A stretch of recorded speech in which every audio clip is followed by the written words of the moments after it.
पाठ 5 गुलिवर की यात्रा।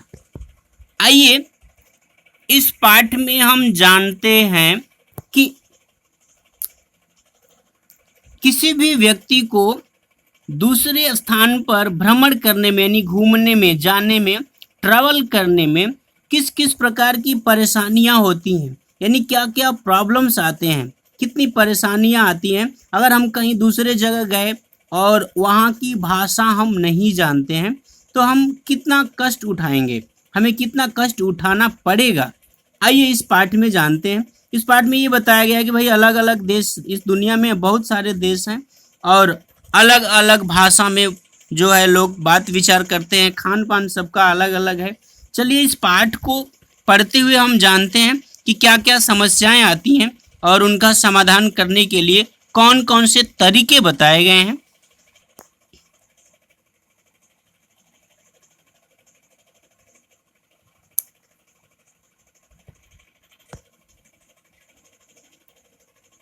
गुलिवर जहाज पर काम करता था।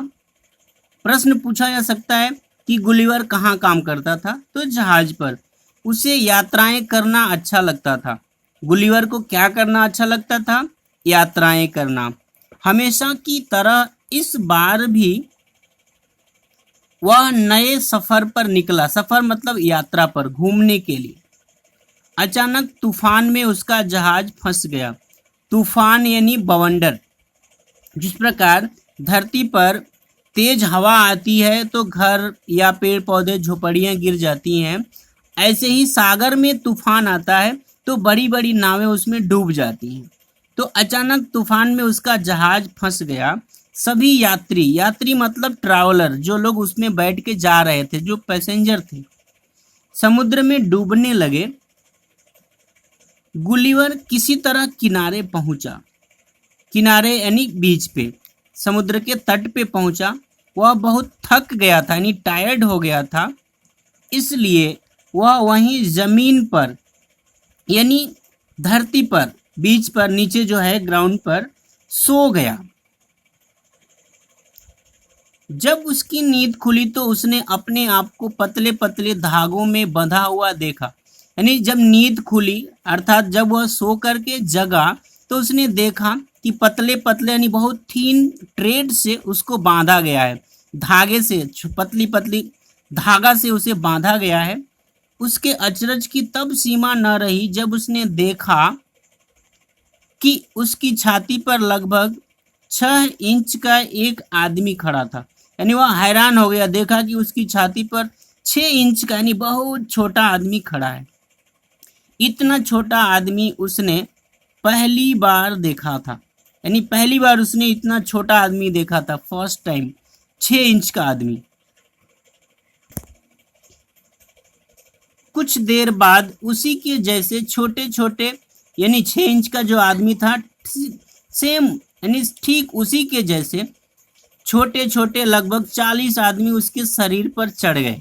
यानी 40%, 40 आदमी उसके शरीर पर चढ़ गए। उनका नेता हाथ में तीर कमान लिए हुए था। जैसे कि आपको चित्र में आप यहाँ चित्र में देख सकते हैं, यह उनका नेता है जो हाथ में तीर और कमान यानी धनुष बाण लिया हुआ है। और ये अन्य दूसरे लोग भी आप देख रहे हैं यहाँ पे चित्र में, ये सीढ़ी लगा करके देखिए ऊपर चढ़ रहे हैं। और इसी तरह ये 40 आदमी जो है इसके यानी गुलिवर के छाती पर खड़े थे। गुलिवर ने जोर से एक चीख मारी यानी जोर से चिल्लाया। ही वॉज शाउटेड, चीख मारी यानी जोर से चीख मारी, जिसे सुन वे सब भाग खड़े हुए। यानी जो उसने जोर से चिल्लाया तो उसकी चिल्लाहट अर्थात दहाड़ को सुन करके ये सभी छोटे छोटे जो आदमी थे भाग गए। किंतु थोड़ी ही देर में वे सब फिर इकट्ठे हो गए। लेकिन थोड़ी देर में सभी लोग जो है झुंड बना के आ गए। उनमें से एक ने अपना हाथ ऊपर उठाया और जोर से चिल्लाया। चिल्लाते हुए उसने क्या बोला, देखिए यहाँ पे दिया हुआ है, वो ये उन्हीं की भाषा में, हेकिना देगुल, हेकिना देगुल। आगे है, उसके सभी साथियों ने इसी आवाज को दोहराया, यानी अन्य दूसरे लोग भी यही दोहराए है कि ना देगुल है कि ना देगुल। गुलीवार की समझ में कुछ ना आया। तो भाई गुलीवार चूंकि उस भाषा को जानता ही नहीं था, उसे कुछ भी समझ में नहीं आया। उसने उठने की कोशिश की और वे धागे टूट गए। उसने वो जो है उठना चाहा और कोशिश ही किया कि धागे यानी जो छोटे पतले धागे में जिसे में उसे बांधा गया था टूट गया।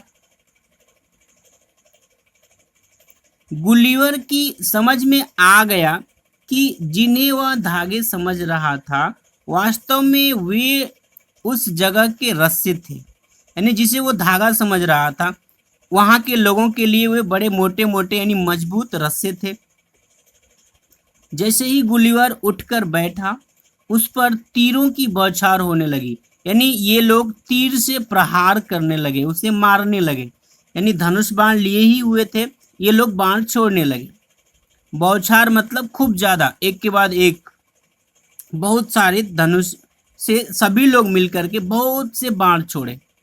वे तीर उसे सुई की भांति पीड़ा दे रहे थे। तो जो तीर गुलीवर को लग रहे थे सुई की भांति, जैसे मान लीजिए आपको इंजेक्शन लगता है ना, कोई सुई चुभ जाती है और जितना दर्द होता है ये तीर लगने से गुलीवर को उतना ही दर्द हो रहा था। पीड़ा मतलब होता है दर्द।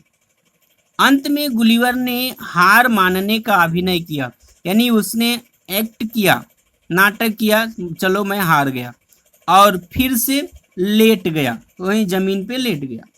यह देख सभी छोटे कद वाले आदमी बड़े खुश हुए।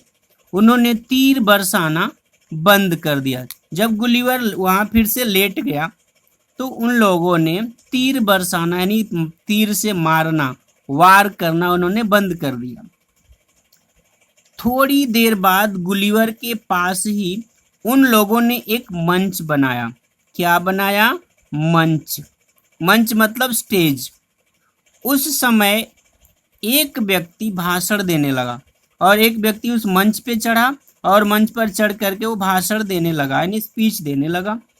गुलीवर को विश्व की अनेक भाषाएं आती थीं, किंतु इन बौनों की भाषा, बौना मतलब छोटे व्यक्ति को बौना कहते हैं, यानी जिनकी हाइट बहुत कम होती है, अर्थात ये लोग जो थे 40, इन लोगों की हाइट लंबाई बहुत छोटी थी, इसलिए इनको बौना कहा जा सकता है।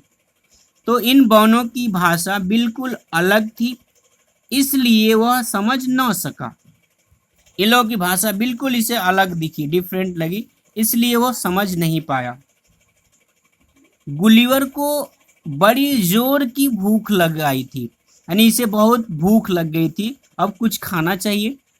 यह बात उसने अंग्रेजी यानी इंग्लिश में बोलकर समझाना चाहा, ठीक है, इंग्लिश में बोलकर समझानी चाहिए, पर वहाँ यह भाषा समझने वाला कोई नहीं था।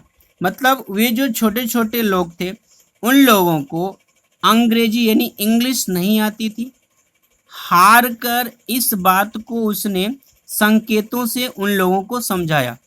संकेत यानी इंडिकेट, इशारा करके, साइनिंग लैंग्वेज। उसकी बात समझते ही वे लोग टोकरे भर भर कर खाद्य सामग्री ले आए। टोकरे यानी बड़ी बड़ी डालियां भर के, डालियों में रख करके वे लोग जो है खाना, खाद्य सामग्री यानी खाद्य पदार्थ ले आए। इस देश के हिसाब से यह सामग्री सैकड़ों व्यक्तियों के लिए पर्याप्त थी। कह रहे कि भाई उस देश के लोग जैसे हैं, जितनी उनकी हाइट है, तो उन्हें देखा जाए तो उस हिसाब से जितना खाना ये लोग गुलीवर के लिए लाए थे उसमें ये 100 लोग खा जाएंगे, 100 से ज़्यादा लोग खा जाएंगे, जितना इसे अकेले के लिए इन लोगों ने लाया था। लेकिन गुलीवर के लिए उसकी मात्रा बहुत अधिक नहीं थी, यानी गुलीवर को ज़्यादा नहीं था, लेकिन वहाँ के लोगों के लिए 100 लोग खा सकते थे। जब गुलीवर ने भोजन करना बंद किया तो वहाँ के लोगों ने खुशी के मारे तालियां बजाई, यानी जब ये खाना बंद कर दिया तो वे लोग बहुत खुश हो गए कि चलो इसका पेट भर गया, अब हमें और कुछ लाना नहीं पड़ेगा। वे लोग खुश हो गए, प्रसन्न हो गए, दे आर हैप्पी। तो ठीक है, आज की कक्षा में इतना ही। इसका अगला भाग मैं बहुत जल्दी आपके साथ प्रस्तुत करूंगा। प्रश्न उत्तर आप इससे नोट्स भी अपने तैयार कर लेंगे। इस चैनल से बने रहें, चैनल सब्सक्राइब करें, वीडियो को लाइक करना ना भूलें, जरूर लाइक करें। अपने मित्रों के साथ भी आप शेयर जरूर कर दीजिए। धन्यवाद। जय हिंद, जय हिंदी।